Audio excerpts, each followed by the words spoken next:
ಓಂ ಶ್ರೀ ಗುರುಭ್ಯೋ ನಮಃ. ಹರಿ ಓಂ. ಪ್ರಾತರಗ್ನಿಂ ಪ್ರಾತರಿಂದ್ರಗಂ ಹವಾಮಹೇ, ಪ್ರಾತರಮಿತ್ರಾವರುಣಾ ಪ್ರಾತರಶ್ವಿನಾ, ಪ್ರಾತರ್ಭಗಂ ಭೂಷಣಂ ಬ್ರಹ್ಮಣಸ್ಪತಿಂ, ಪ್ರಾತಸ್ತೋಮಮುತ ರುದ್ರಗಂ ಹುವೇಮ, ಪ್ರಾತರ್ಜಿತಂ ಭಗಮುಗ್ರಗಂ ಹುವೇಮ ವಯಂ ಪತ್ರಮದಿತೇರ್ಯೋ ವಿಧರ್ತಾ, ಆದ್ರಶ್ಚಿದ್ಯಂ ಮನ್ಯಮಾನಸ್ತುರಶ್ಚಿತ್ ರಾಜಾ ಚಿದ್ಯಂ ಭಗಂ ಭಕ್ಷೇತ್ಯಾಹ. ನಮಸ್ಕಾರ, ಶುಭೋದಯ. ವಿಶೇಷ ನೇರಪ್ರಸಾರ ನಿತ್ಯ ಪೂಜೆಗೆ ಸ್ವಾಗತ. ನಾನೇ ಡಾಕ್ಟರ್ ಕಮಲಾಕರ್ ಭಟ್.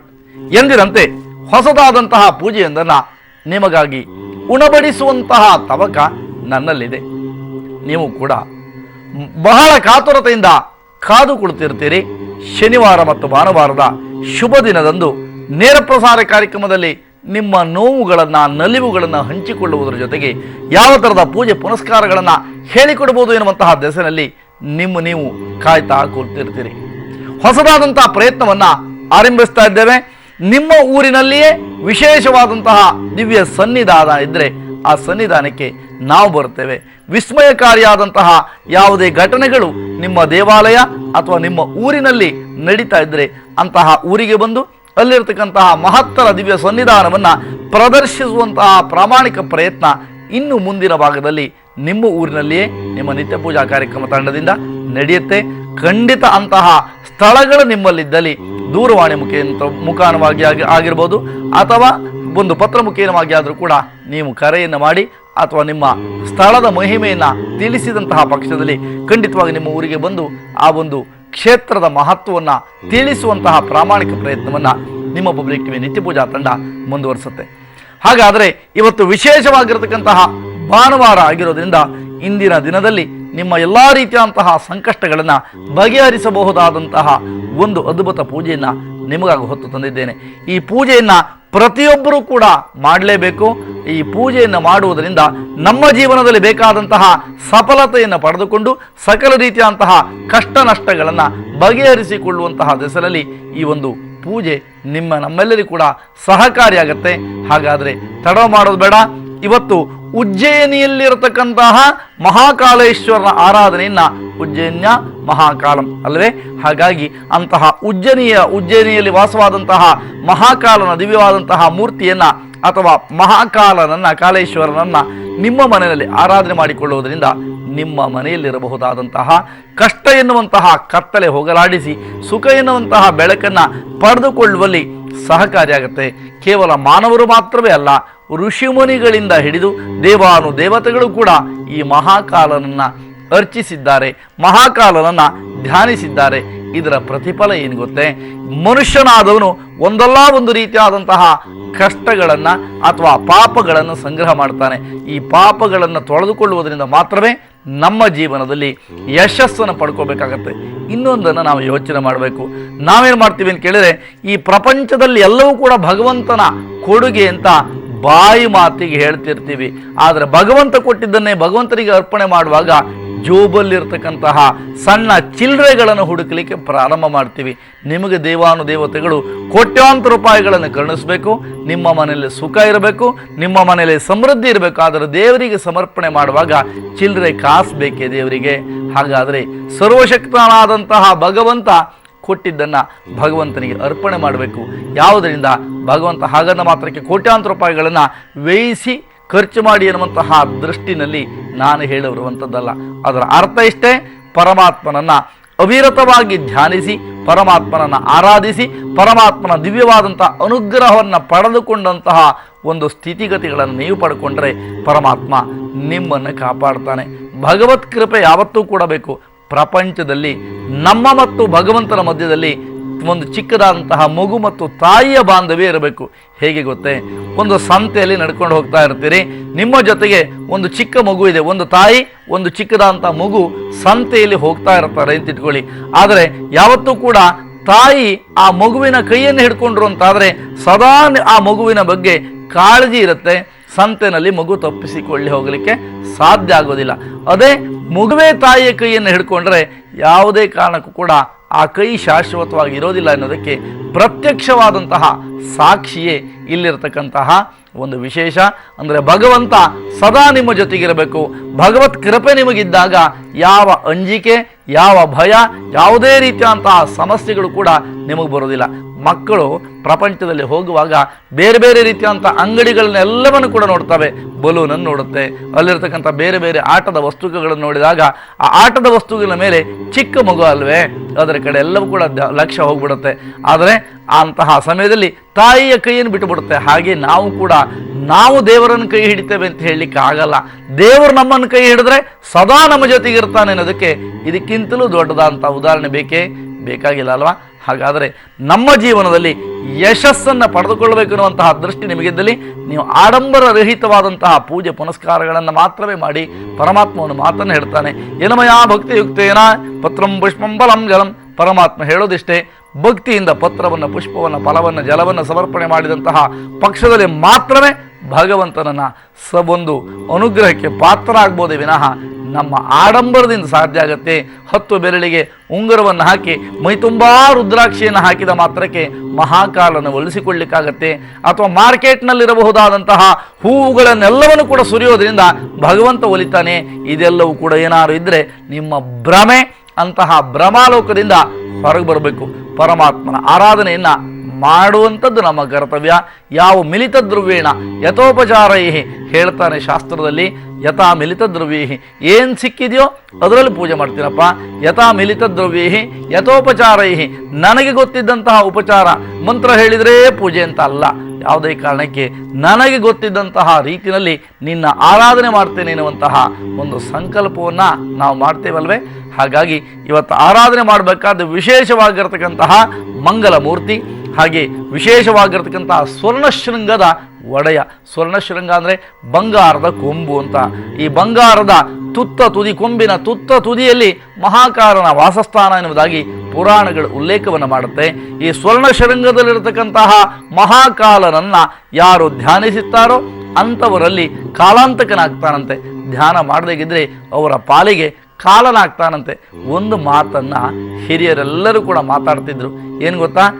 ಎಲ್ಲವನ್ನು ಕೂಡ ಕಾಲ ನಿರ್ಣಯ ಮಾಡುತ್ತೆ, ನಾವು ಕಾಲವನ್ನು ನಿರ್ಣಯಿಸುವಂತಿಲ್ಲ ಅಂತ.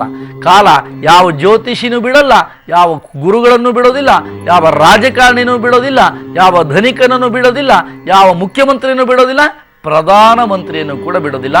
ಅದನ್ನೇ ಹೇಳ್ತೇವೆ ಕಾಲ ಅಂತ. ಈ ಕಾಲಕ್ಕೆ ಪ್ರತಿಯೊಬ್ಬನೂ ಕೂಡ ತುತ್ತಾಗಲೇಬೇಕು. ಯಾವಾಗ ತುತ್ತಾಗ್ತಾನೆ? ನಾವು ಮಾಡಿದಂತಹ ಪುಣ್ಯದ ಪ್ರಭಾವದಿಂದ ಪುಣ್ಯದ ಅಂಶವನ್ನು ಕೂಡ ಇದೇ ಕಾಲಪುರುಷ ಅಥವಾ ಕಾಲ ನಮಗೆ ಕೊಟ್ಟರೆ, ಅದು ನಾವು ಮಾಡಿರ್ತಕ್ಕಂತಹ ಪಾಪಕರ್ಮಗಳು ಅಥವಾ ನಾವು ಮಾಡಿರ್ತಕ್ಕಂತಹ ಅನೇಕ ರೀತಿಯಾದಂತಹ ತೊಂದರೆಯೋ, ಬೇರೆ ಕೊಟ್ಟಂತಹ ನೋವೋ, ಇವೆಲ್ಲವೂ ಕೂಡ ಏನಾಗುತ್ತೆ ಅಂತ ಕೇಳಿದರೆ ಇದನ್ನೇ ಕರಿತೇವೆ ಪಾಪ ಅಂತ. ಈ ಪಾಪವೂ ಕೂಡ ಒಂದಲ್ಲ ಒಂದು ದಿವಸ ಬಾಧಿಸಲೇಬೇಕು. ಹಿಂದೆಲ್ಲ ಮಾತಾಡ್ತಿದ್ರು, ಈ ಜನ್ಮಕ್ಕೆ ಮಾಡಿದ್ದನ್ನು ಮುಂದಿನ ಜನ್ಮಕ್ಕೆ ಅನುಭವಿಸ್ತೀಯಾ ಅನ್ನುವಂತಹ ದೃಷ್ಟಿನಲ್ಲಿ. ಆದರೆ ಈಗ ಹಾಗಲ್ಲ. ಹೊಸ ಸ್ಕೀಮ್ ಪರಮಾತ್ಮನದ್ದು ಕೂಡ. ಏನು ಗೊತ್ತಾ? ಬೇಗ ಬಹುಮಾನ. ನೀವೇನಾದರೂ ಕೂಡ ಮಾಡಿದ್ರಿ ತಕ್ಷಣದಲ್ಲಿ ಅದನ್ನು ಅನುಭವಿಸುವಂಥದ್ದನ್ನು ಪ್ರತಿದಿನ ನಾವು ನೋಡ್ತಾ ಇರ್ತೇವೆ. ಅನೇಕ ಸಂದರ್ಭಗಳಲ್ಲಿ ನಮ್ಮ ಮನೆಯಲ್ಲೇ ಅದು ಜೀವನದಲ್ಲಿ ನಿಶ್ಚಿತವಾಗಿ ಕೂಡ ನಡೆದಿರುವಂತಹ ಸಾಧ್ಯತೆಗಳಿದೆ. ಆದರೆ ಸತ್ಯವನ್ನು ಒಪ್ಪಿಕೊಳ್ಳೋಕ್ಕೆ ನಮ್ಮ ಮನಸ್ಸು ಸರಿಯಾಗಿ ರೆಡಿಯಾಗಿರಬೇಕಷ್ಟೆ. ಹಾಗಾಗಿ ತಡ ಮಾಡದೆ ಇವತ್ತು ನಾವು ನೀವೆಲ್ಲರೂ ಕೂಡ ಶ್ರದ್ಧಾಭಕ್ತಿಯಿಂದ ಆರಾಧನೆ ಮಾಡಬೇಕಾದಂತಹ ದೈವ ಅಂತ ಅವಲೋಕನ ಮಾಡಿದಾಗ ಉಜ್ಜಯಿನಿಯ ಮಹಾಕಾಲೇಶ್ವರನನ್ನು ಆರಾಧನೆ ಮಾಡೋಣ. ಕಾಲನಿಗೂ ಕಾಲಾಂತಕನಾದಂತಹ ದಿವ್ಯ ಶಕ್ತಿಯನ್ನು ಹೊಂದಿದ್ದಾನೆ ಈ ಮಹಾಕಾಲ. ಹಾಗಾದರೆ ಯಾವ ರೀತಿಯಾಗಿ ಅವನನ್ನು ಆಚರಣೆ ಮಾಡಬೇಕು ಅನ್ನುವಂತಹ ತವಕ ಯೋಚನೆ, ಸಕಲ ಸಂಕಷ್ಟಗಳನ್ನು ಬಗೆಹರಿಸಿಕೊಳ್ಳುವಂತಹ ದೆಸೆಯಲ್ಲಿ ನಿಮ್ಮ ಸಂಪೂರ್ಣವಾಗಿರತಕ್ಕಂತಹ ಶ್ರದ್ಧೆ ಭಕ್ತಿಯನ್ನು ಮೀಸಲಾಗಿ ಪರಮಾತ್ಮನಿಗೆ ಇಟ್ಟು ಪೂಜೆ ಮಾಡಿಕೊಳ್ಳಿ. ಯಾಕೆ ನಿಮ್ಮ ಜೀವನದಲ್ಲಿ ಒಳ್ಳೆಯದಾಗಲ್ಲ? ನೋಡೇ ಬಿಡೋಣಲ್ವಾ? ಹಾಗಾದರೆ ತಡ ಮಾಡದೆ ಮಹಾಕಾಲೇಶ್ವರನ ಆರಾಧನೆಯನ್ನು ಆರಂಭಿಸೋಣ. ದೇವರ ಮನೆಯನ್ನು ಶೃಂಗಾರ ಮಾಡ್ಕೋಬೇಕು.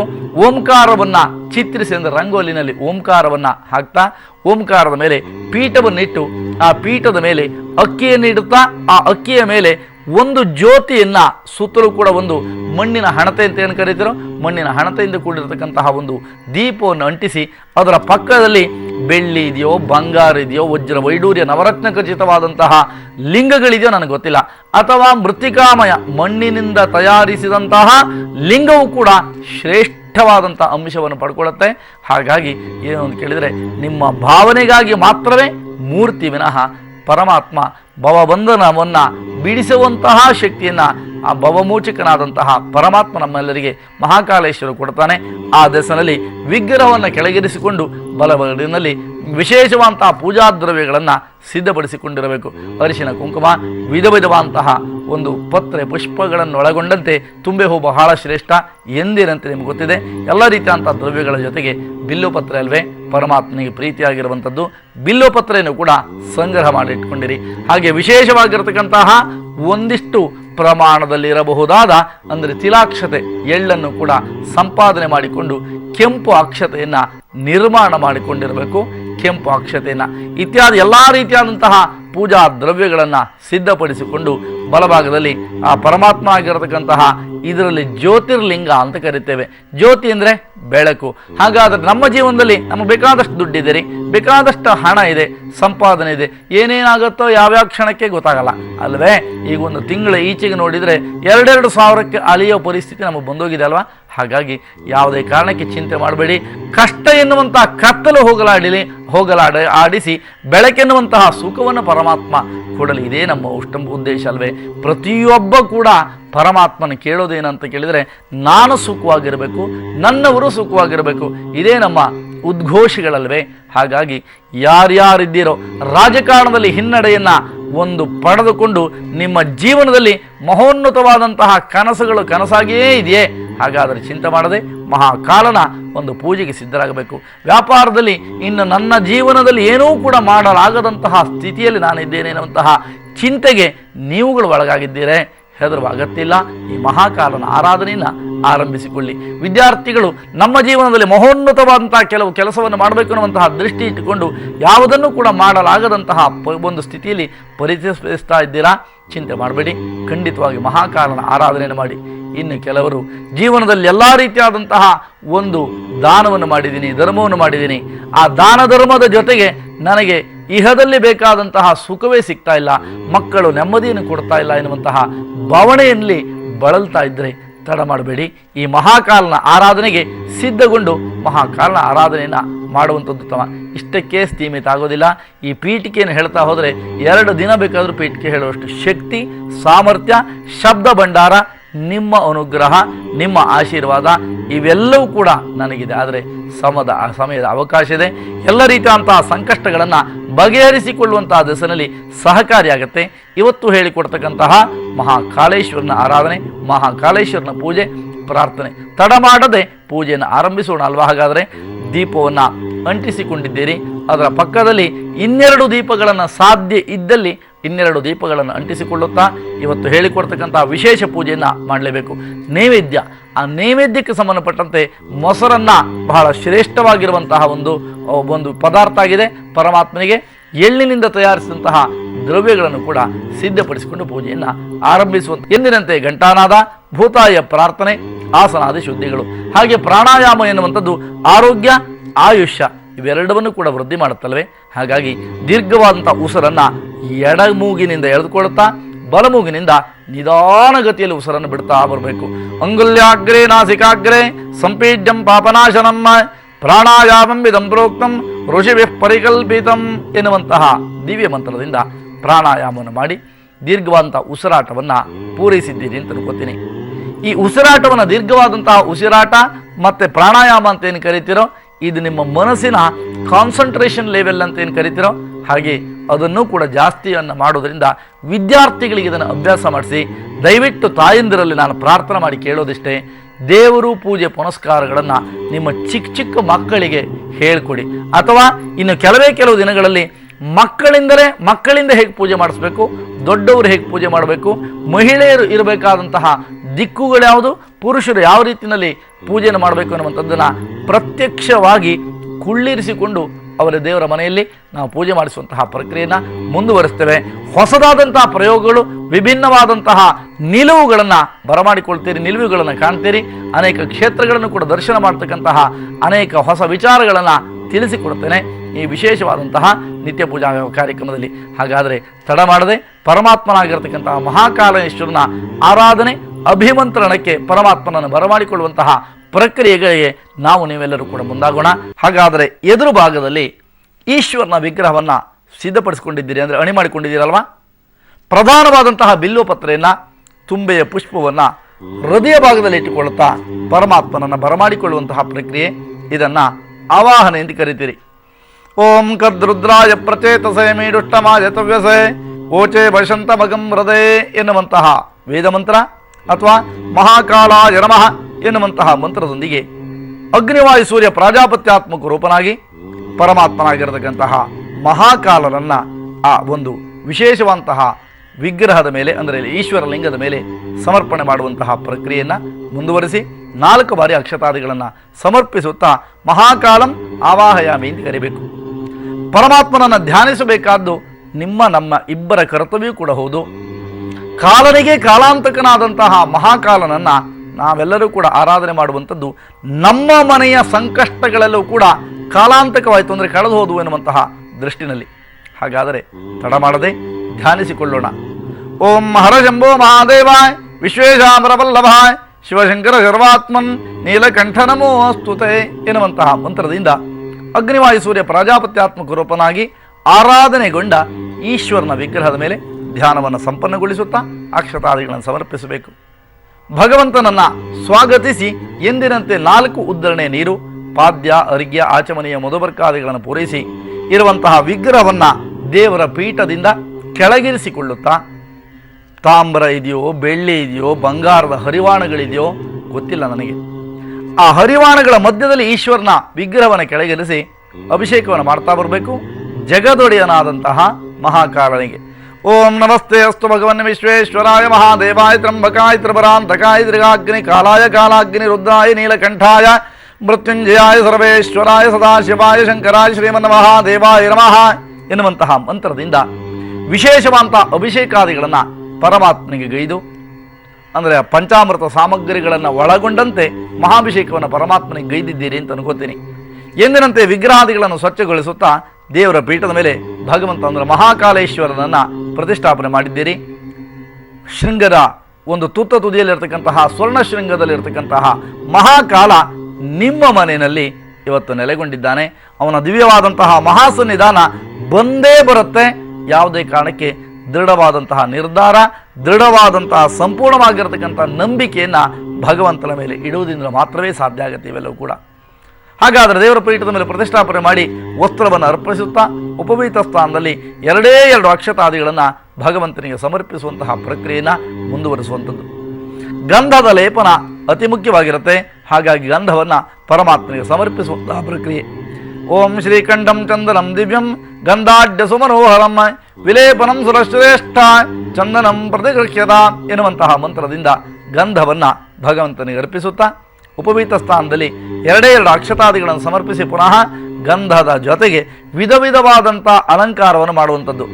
ಅಲಂಕಾರ ಅಂದ ಮಾತ್ರಕ್ಕೆ ಪ್ಲಾಸ್ಟಿಕ್ಕಿನ ಹೂವಂತೆ, ಪ್ಲಾಸ್ಟಿಕ್ಕಿನ ಒಂದು ಮಾವಿನ ಸೊಪ್ಪಂತೆ, ಪ್ಲಾಸ್ಟಿಕ್ಕಿನಿಂದ ತಯಾರು ಮಾಡಿದಂತಹ ಬಾಳೆಯ ಕಂಬವಂತೆ ಇದನ್ನೆಲ್ಲವೂ ಕೂಡ ಇಡಬಹುದು ಅಂದ್ಕೊಂಡಿದ್ದೀರಾ? ಖಂಡಿತವಾಗಿ ಇಡಬೇಡಿ. ನಿಮ್ಮ ಜೀವನಕ್ಕೆ ಆಡಂಬರ ಅಲ್ಲ, ನೀವು ಪೂಜೆ ಪುನಸ್ಕಾರಗಳೆಲ್ಲವೂ ಕೂಡ ವೈಜ್ಞಾನಿಕವಾದಂತಹ ಹಿನ್ನೆಲೆಗಳಿದೆ. ಶುದ್ಧವಾದಂಥದ್ದನ್ನು ಬಳಸಿಕೊಳ್ಳುವುದರಿಂದ ಶುದ್ಧತೆಯನ್ನು ಪಡ್ಕೊಳ್ಬೋದು ಅಂತ. ಮಾವಿನ ಗಿಡವನ್ನು ನೆಟ್ಟಾಗ ಮಾತ್ರವೇ ಮಾವಿನ ಸೊಪ್ಪು ಬಿಡುತ್ತೆ ವಿನಃ ಬೇವಿನ ಬೀಜ ಹಾಕಿ ಮಾವಿನ ಸೊಪ್ಪನ್ನು ತೆಗೀರಿ ನೋಡೋಣ ಆಗತ್ತಾ? ಆಗಲ್ಲ. ಹಾಗೆ ನಮ್ಮ ಜೀವನಕ್ಕೆ ಒಳಿತಾಗಬೇಕು ಅಂದರೆ ಪ್ಲಾಸ್ಟಿಕ್ ರಹಿತವಾದಂತಹ ವಸ್ತು ಪದಾರ್ಥಗಳನ್ನು ಉಪಯೋಗಿಸುವುದು ಬಹಳ ಶ್ರೇಷ್ಠ. ದೇವರ ಮನೆಯಲ್ಲಿ ನಿಜವಾಗಿಯೂ ಯೋಚನೆ ಮಾಡಿದಾಗ ಪ್ಲಾಸ್ಟಿಕ್ಕಿನ ಯಾವುದೇ ವಸ್ತುಗಳನ್ನು ಕೂಡ ಇಡಬಾರ್ದು ಅನ್ನಬಹುದು. ನಾವು ಕರ್ಪೂರವನ್ನು ಪ್ಲಾಸ್ಟಿಕ್ ಡಬ್ಬದಲ್ಲಿ ಇಟ್ಟಿದ್ದೀನಿ, ಇಡಬಹುದಾ ಅಂತ? ಖಂಡಿತ ಇಡಬಾರದು ಎನ್ನುವಂಥದ್ದು ಶಾಸ್ತ್ರದ ನಿಯಮ. ಪ್ರಕೃತಿಯ ವಿರುದ್ಧವಾಗಿ ನಾವು ಯಾವುದನ್ನು ಕೂಡ ನಡ್ಕೊಳ್ಳಿಕ್ಕೆ ಸಾಧ್ಯ ಇಲ್ಲ. ಹಾಗಾದರೆ ಶ್ರೇಷ್ಠ ಯಾವುದು ಅಂತ ಅಂದ ಮಾತ್ರಕ್ಕೆ ಬೆಳ್ಳಿಯೋ ಬಂಗಾರವನ್ನೋ ಎಲ್ಲರೂ ಕೂಡ ಇಡಲಿಕ್ಕಾಗತ್ತೆ ಅಂತ ಹೇಳೋಕ್ಕಾಗಲ್ಲ. ಹಾಗಾದರೆ ಅದಕ್ಕೆ ಒಂದು ವಿಶೇಷವಂತ ಮಣ್ಣಿನ ಒಂದು ಕುಡಿಕೆ, ಸಣ್ಣ ಸಣ್ಣ ಕುಡಿಕೆಗಳಿರ್ಬೋದು ಅಥವಾ ಮಣ್ಣಿನ ಪಾತ್ರೆಗಳಿರ್ಬೋದು.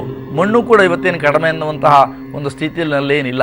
ಆ ಪದಾರ್ಥಗಳಲ್ಲಿ ಇಟ್ಟುಕೊಂಡಾಗ ನಿಮ್ಮ ಮನೆಯ ವೈಬ್ರೇಷನ್ ಕೂಡ ಜಾಸ್ತಿ ಆಗ್ತಾ ಬರುತ್ತೆ. ಜೊತೆಗೆ ಅದರಲ್ಲಿರ್ತಕ್ಕಂತಹ ನಿಜ ಅಂಶಗಳನ್ನೆಲ್ಲವನ್ನು ಕೂಡ ಸವಿಲಿಕ್ಕಾಗತ್ತೆ, ಪಡ್ಕೊಳ್ಳಿಕ್ಕಾಗತ್ತೆ ಅನ್ನುವಂತಹ ದೃಷ್ಟಿಯಿಂದ ಆ ದಿಸೆಯಲ್ಲಿ ಸಂಪೂರ್ಣವಾಗಿರ್ತಕ್ಕಂತಹ ಹರಿದ್ರ, ಕುಂಕುಮಾದಿ, ಸೌಭಾಗ್ಯ, ಮಂಗಳ ದ್ರವ್ಯಗಳನ್ನು ಕೂಡ ಪರಮಾತ್ಮನಿಗೆ ಸಮರ್ಪಿಸುತ್ತಾ ಪುಷ್ಪಾದಿ ಮಾಲಿಕೆಗಳನ್ನು ಭಗವಂತನಿಗೆ ಸಮರ್ಪಿಸುವಂಥದ್ದು.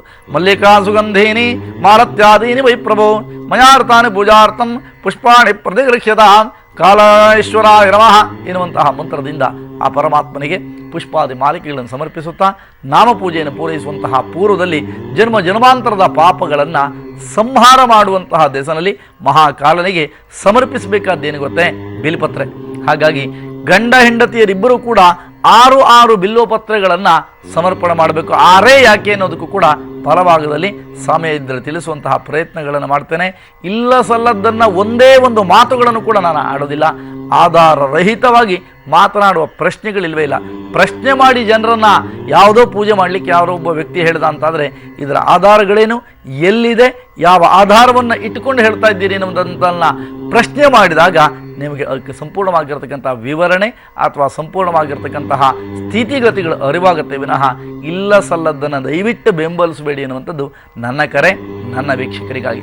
ಹಾಗಾದರೆ ಈ ರೀತಿಯಾಗಿರ್ತಕ್ಕಂತಹ ಪ್ರಕ್ರಿಯೆಗಳನ್ನು ಪೂರೈಸಿಕೊಂಡಂತಹ ನಂತರದಲ್ಲಿ 3 ಜನ್ಮಾಂತರದ ಪಾಪಗಳನ್ನು ನಿವೃತ್ತಿ ಮಾಡಿಕೊಳ್ಳುವಂತಹ ದಿಸಲ್ಲಿ ಬಿಲ್ವಾದಿ ಅರ್ಚೆಗಳನ್ನು ಪೂರೈಸುತ್ತಾ ನಾಮಪೂಜೆ ತುಂಬೆಯ ಪುಷ್ಪದೊಂದಿಗೆ ಓಂ ಮಹಾದೇವಾಯ ನಮಃ, ಓಂ ಮಹೇಶ್ವರಾಯ ನಮಃ, ಓಂ ಶಂಕರಾಯ ನಮಃ, ಓಂ ಋಷಭಧ್ವಜಾಯ ನಮಃ, ಓಂ ಕೃತ್ತಿವಾಸೇ ನಮಃ, ಓಂ ಕಾಮಾಂಗನಾಶಾಯ ನಮಃ, ಓಂ ದೇವದೇವೇಶಾಯ ನಮಃ, ಓಂ ಪಾರ್ವತೀಪತೇ ನಮಃ, ಓಂ ಹರಾಯ ನಮಃ, ಓಂ ಶ್ರೀಕಂಠಾಯ ನಮಃ, ಓಂ ರುದ್ರಾಯ ನಮಃ ಎನ್ನುವಂತಹ ಮಂತ್ರವನ್ನು ಪಠಿಸುತ್ತಾ ನಾಮಪೂಜೆಯನ್ನು ಸಂಪನ್ನಗೊಳಿಸಿ ಶಿವನ ಅಷ್ಟೋತ್ತರವನ್ನು ಪಠನ ಮಾಡ್ತಾ ಅಷ್ಟೋತ್ತರ ಮಂತ್ರದಿಂದ ಶಿವನಿಗೆ ಭಸ್ಮಾರ್ಚನೆ, ಬಿಲ್ವಾರ್ಚನೆ ಅಥವಾ ಪುಷ್ಪಾರ್ಚನೆ, ಅಕ್ಷತಾರ್ಚನೆ ಯಾವ್ಯಾವುದು ಇದೆಯೋ ಅದನ್ನೆಲ್ಲವನ್ನು ಕೂಡ ಬಳಸಿಕೊಳ್ಳಿ. ನೀವು ಬಳಸಿ ಆ ವಿಶೇಷವಾಗಿರ್ತಕ್ಕಂಥ ಅರ್ಚನೆಯನ್ನು ಪೂರೈಸಿಕೊಂಡಿದ್ದೀರಿ ಅಂತ ಅನ್ಕೋತೀನಿ. ಆ ಪೂರೈಸಿಕೊಳ್ಳುತ್ತಾ ಪರಮಾತ್ಮನ ಸನ್ನಿಧಾನದಲ್ಲಿ ಧೂಪಾದಿಗಳನ್ನು ಸಮರ್ಪಿಸುತ್ತಾ ದೀಪಾದಿಗಳನ್ನು ಇಟ್ಟು ನೈವೇದ್ಯಕ್ಕಾಗಿ ಭೂಮಿಯ ನಿಮ್ಮ ಬಲಭಾಗದಲ್ಲಿ ಭೂಮಿಯನ್ನು ಚೌಕಾಕಾರದ ಮಂಡಲವನ್ನು ನೀರನ್ನು ಪ್ರೋಕ್ಷಣೆ ಮಾಡ್ತಾ ಚೌಕಾಕಾರದ ಮಂಡಲವನ್ನು ಮಾಡಿ ಆ ಮಂಡಲದ ಮೇಲೆ ನೈವೇದ್ಯ ಪದಾರ್ಥಗಳನ್ನೆಲ್ಲವನ್ನು ಕೂಡ ಇಟ್ಕೊಂಡಿರಬೇಕು. ಸ್ಥಾಪಿತವಾದಂಥ ನೈವೇದ್ಯ ಬಾಳೆಹಣ್ಣಿದೆಯೋ, ತೆಂಗಿನಕಾಯಿ ಇದೆಯೋ, ಹಾಗೆ ವಿಧ ವಿಧವಾದಂಥ ನೈವೇದ್ಯ ಪದಾರ್ಥಗಳೆಲ್ಲವನ್ನೂ ಕೂಡ ನೈವೇದ್ಯ ಮಾಡ್ತಾ ಭಗವಂತನಾಗಿರ್ತಕ್ಕಂತಹ ಮಹಾಕಾಳೇಶ್ವರನ ಸನ್ನಿಧಾನಕ್ಕೆ ಸಮರ್ಪಣೆ ಮಾಡಬೇಕು. ಪ್ರಾಣೋಪಾನ ವ್ಯಾನುದಾನಾದಿ ಪಂಚಮುದ್ರೆಗಳನ್ನು ಪ್ರದರ್ಶಿಸಿ ಸಮರ್ಪಿತವಾದಂಥ ನೈವೇದ್ಯವನ್ನು ವಿಸರ್ಜಿಸಿಕೊಳ್ಳುತ್ತಾ ವಿಶೇಷವಾಗಿರ್ತಕ್ಕಂತಹ ಬತ್ತಿಗಳ ಒಡನೆ ಮಹಾಮಂಗಳಾರತಿಯನ್ನು ಭಗವಂತನಿಗೆ ಸಮರ್ಪಿಸುವಂತಹ ಪ್ರಕ್ರಿಯೆಯನ್ನು ಮುಂದುವರಿಸೋಣ. ಮಂಗಲಂ ಕೌಸಲೇಂದ್ರಾಯ ಮಹನೀಯ ಗುಣಾತ್ಮನೇ ಚಕ್ರವರ್ತಿ ತನೂಜಾಯ ಸಾರ್ವಭೌಮಾಯ ಮಂಗಲಂ ಎನ್ನುವಂತಹ ದಿವ್ಯ ಮಂತ್ರದಿಂದ ಮಹಾಮಂಗಳಾರತಿಯನ್ನು ಗೈದು ದೇವರಿಗೆ ಪ್ರಧಾನವಾದಂತಹ ರಕ್ಷೆಯನ್ನು ಕೊಟ್ಟು ನೀವು ಕೂಡ ರಕ್ಷೆಯನ್ನು ಸ್ವೀಕರಿಸಬೇಕು. ಕರಗಳನ್ನು ತೊಳೆಯುತ್ತಾ 3 ಪ್ರದಕ್ಷಿಣಾದಿಗಳನ್ನು ಅಥವಾ 6 ಪ್ರದಕ್ಷಿಣಾದಿಗಳನ್ನು ಗೈದು ದೀರ್ಘದಂಡವಾದಂತಹ ನಮಸ್ಕಾರವನ್ನು ಭಗವಂತನಿಗೆ ಸಮರ್ಪಿಸುವಂತಹ ಪ್ರಕ್ರಿಯೆ. ತಿಲದೊಂದಿಗೆ ಅಂದರೆ ಎಳ್ಳು ಮತ್ತು ಅಕ್ಷತಾದಿಗಳನ್ನು ಕೂಡ ಪರಮಾತ್ಮನಿಗೆ ಅರ್ಘ್ಯ ಪ್ರದಾನಕ್ಕಾಗಿ 3 ಬಾರಿ ಅರ್ಘ್ಯವನ್ನು ಬಿಡ್ತಾ ಬರಬೇಕು. ಓಂ ತತ್ಪುರುಷಾಯ ವಿದ್ಮಹೇ ಮಹಾದೇವಾಯ ಧೀಮಹಿ ತನ್ನೋ ರುದ್ರ ಪ್ರಚೋದಯಾತ ಎನ್ನುವಂತಹ ಮಂತ್ರದಿಂದ 3 ಬಾರಿ ಅರ್ಘ್ಯ ಪ್ರದಾನಾದಿಗಳನ್ನು ಗೈಯುತ್ತಾ ಭಗವಂತನ ಪ್ರಾರ್ಥನೆಯನ್ನು ಬಿಲ್ವಪತ್ರೆ, ತುಳಸಿಯ ದಳವನ್ನು ಒಳಗೊಂಡಂತೆ ವಿಧ ವಿಧವಾದಂತಹ ಪತ್ರೆಗಳನ್ನು ಒಳಗೊಂಡಿಕೊಂಡು ಒಳಗೊಡಿಸಿಕೊಂಡು ಆ ಪರಮಾತ್ಮನನ್ನು ಪ್ರಾರ್ಥನೆ ಮಾಡಿಕೊಳ್ಳುವಂತಹ ಪ್ರಕ್ರಿಯೆಯನ್ನು ಮುಂದುವರಿಸೋಣ. ನಿಮ್ಮ ಮನೆಯಲ್ಲಿ ಯಾವ ಥರದ ಕಷ್ಟಗಳಿದೆಯೋ ನನಗಂತೂ ಕೂಡ ಗೋಚರವಾಗೋದಿಲ್ಲ. ಅಥವಾ ದಿವ್ಯಜ್ಞಾನ ಹೊಂದಿದಂತಹ ಮಹಾನ್ ವ್ಯಕ್ತಿಯು ಕೂಡ ನಾನೇನಲ್ಲ. ಹಾಗಾಗಿ ನಿಮ್ಮ ಕಷ್ಟಗಳನ್ನು ಭಗವಂತನ ಜೊತೆಗೆ ನೀವು ಹಂಚಿಕೋಬೇಕು. ಹಾಗಾಗಿ ಪುಷ್ಪಾದಿಗಳನ್ನು ಒಳಗೊಂಡಂತೆ ಭಗವಂತನನ್ನು ಸ್ಮರಿಸಿಕೊಳ್ಳೋಣ.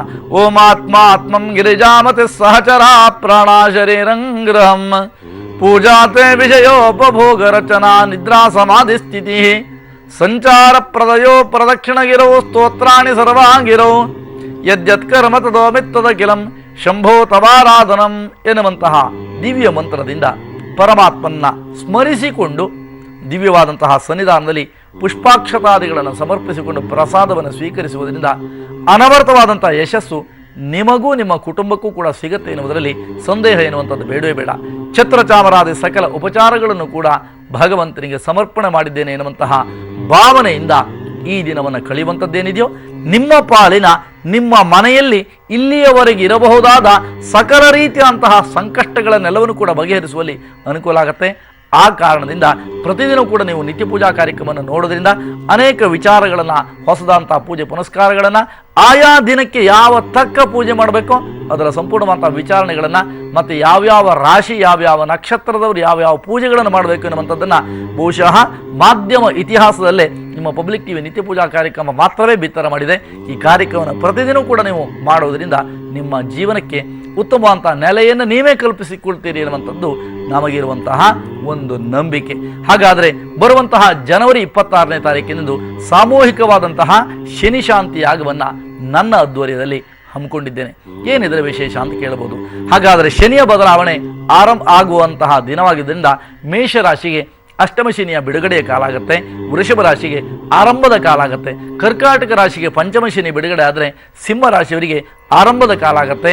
ಹಾಗೆ ಕನ್ಯಾ ರಾಶಿಯನ್ನು ಕೊಂಡಿದ್ದೀರಿ ಈಗಾಗಲೇ. ಹಾಗೆ ತುಲಾ ರಾಶಿಗೆ ನಿವೃತ್ತಿ ಆದರೆ ಮುಂದಿನ ರಾಶಿಗೆ ವೃಶ್ಚಿಕ ರಾಶಿಗೆ ಇನ್ನೂ 2.5 ವರ್ಷಗಳ ಕಾಲ ಮುಂದುವರಿಯುತ್ತೆ. ಧನುರಾಶಿಗೆ ಜನ್ಮಶನಿಯ ಪ್ರಭಾವ, ಹಾಗೆ ವಿಶಿಷ್ಟವಾಗಿರತಕ್ಕಂತಹ ಒಂದು ಮಕರ ರಾಶಿಗೆ ಆರಂಭದ ಕಾಲ ಆಗಿರೋದ್ರಿಂದ ಇಂತಹ ರಾಶಿಗೆ ನಿವೃತ್ತಿ ಮತ್ತು ಆರಂಭದ ಸಮಯದಲ್ಲಿ ಬೇರೆ ಬೇರೆ ರೀತಿಯಾದಂತಹ ತೊಂದರೆ ತೊಡಕುಗಳು ಅನೇಕರಿಗೆ ಕಟ್ಟಿಟ್ಟಂತಹ ಬುತ್ತಿ.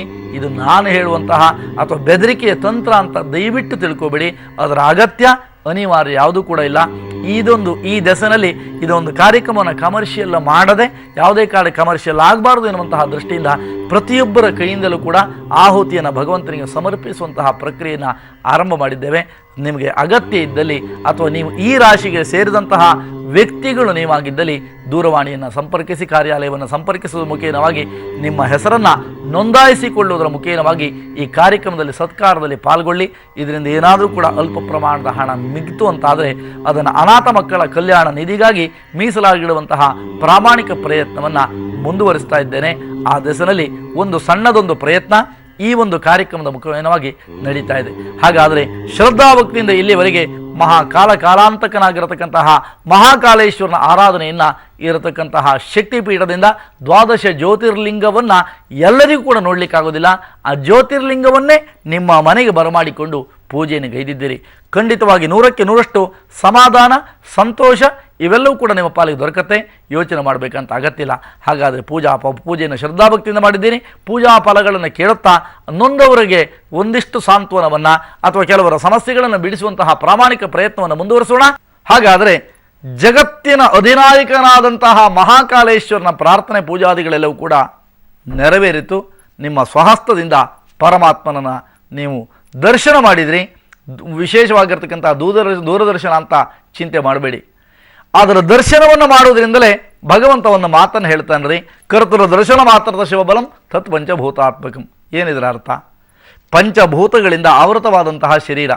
ನಮ್ಮ ಶರೀರದಲ್ಲಿ ಎಲ್ಲ ರೀತಿಯಾದಂತಹ ಪಂಚಭೂತಗಳು ಹೇಗಿದೆಯೋ ಹಾಗೆ ಎಲ್ಲ ರೀತಿಯಾದಂತಹ ಪಂಚಭೂತಗಳ ತತ್ವಗಳು ಕೂಡ ಈ ಶರೀರದಲ್ಲಿದೆ. ಅಗ್ನಿ ತತ್ವ ಇದೆ, ಜಲತತ್ವಗಳಿದೆ, ಆಕಾಶ ತತ್ವಗಳಿದೆ, ಭೂತತ್ವಗಳಿದೆ. ಹಾಗಾದರೆ ಈ ಎಲ್ಲ ರೀತಿಯಾದಂತಹ ಪಂಚತತ್ವಗಳನ್ನು ಒಳಗೊಂಡಿರ್ತಕ್ಕಂತಹ ಶರೀರವನ್ನು ಪಂಚಭೂತಗಳು ನಾವು ಕೊನೆಯದಾಗಿ ಏನು ಮಾಡ್ತೇವೆ ಅಂತ ಕೇಳಿದರೆ ಪಂಚಭೂತಗಳಲ್ಲಿ ಈ ಶರೀರವನ್ನು ಲೀನ ಮಾಡಲಾಯಿತು. ಕೇಳಿರ್ತೀರಲ್ವೇ? ಹಾಗಾದರೆ ಈ ಪಂಚ ತತ್ವಗಳಿಂದ ಆವೃತವಾಗಿರತಕ್ಕಂತಹ ಶರೀರಕ್ಕೆ ಎಲ್ಲದೂ ಕೂಡ ದೊರಕತ್ತೆ. ಪಾಪವೋ ಪುಣ್ಯವೋ, ಮನುಷ್ಯನಾಗಿ ಹುಟ್ಟಿದ್ದೀವಿ. ಹುಟ್ಟಿದ ಮೇಲೆ ಮನುಷ್ಯತ್ವದಿಂದ ಬಾಳಬೇಕು. ಯಾರನ್ನೋ ಒಬ್ಬರನ್ನ ಬೆಳೆಯುವಂತಹ ಪ್ರಕ್ರಿಯೆಗೆ ಅಡ್ಡಗಾಲು ಹಾಕೋದು ಅಥವಾ ನನ್ನ ಒಂದು ಕಣ್ಣುಗಳು ಕೂಡ ಹೋದರೆ 2 ಕಣ್ಣುಗಳು ಹೋಗಲಿ ಎನ್ನುವಂತಹ ದೃಷ್ಟಿನಲ್ಲಿ ಇನ್ನೊಬ್ಬರಿಗೆ ಉಪದ್ರವವನ್ನು ಕೊಡುವಂತಹ ಪ್ರಕ್ರಿಯೆ ಇತ್ಯಾದಿಗಳನ್ನು ಮಾಡುವಂಥದ್ದನ್ನು ದಯವಿಟ್ಟು ಯಾರು ಕೂಡ ಮಾಡಬೇಡಿ. ನಮ್ಮ ಜೀವನದ ಯಶಸ್ಸಿಗೆ ನೀವು ಮಾಡಬೇಕಾದಷ್ಟೇ ಸಕಲ ರೀತಿಯಂತಹ ಸಂಕಷ್ಟಗಳನ್ನು ಬಗೆಹರಿಸಿಕೊಳ್ಳುವಂತಹ ದಿವಸದಲ್ಲಿ ಹೇಳಿಕೊಡುವಂತಹ ಪೂಜೆ ಪುನಸ್ಕಾರಗಳನ್ನು ಮಾಡಿ ಪರಮಾತ್ಮ ನಿಮ್ಮನ್ನು ರಕ್ಷಣೆ ಮಾಡಲಿ. ಯೋಚನೆ ಮಾಡಬೇಡಿ. ಈಗಾಗಲೇ ಅನೇಕ ಕರೆಗಳು ಬರ್ತಾ ಇದೆ. ಕರೆಯೊಂದು ಸಿದ್ಧವಾಗಿದೆ, ವಿಚಾರಿಸೋಣ. ಹಲೋ, ನಮಸ್ಕಾರ ಗುರುಜಿ. ನಮಸ್ತೆ ಚಂದ್ರ ಅವರೇ, ಹೇಳಿ. ಇದು ನಮ್ಮ ಮಗನ್ ಮದ್ವೆ ಬಗ್ಗೆ ಇದು 2ನೇ ಸಾರಿ ಕೇಳ್ತಾ ಇರೋದು. ಎಲ್ಲ ನೀವ್ ಹೇಳಿದ ಪೂಜೆ ಪುನಸ್ಕಾರ ಎಲ್ಲ ಮಾಡಿದೀವಿ ಗುರುಜಿ. ಅಯ್ಯಪ್ಪ ಸ್ವಾಮಿ ಕರ್ಸ್ದ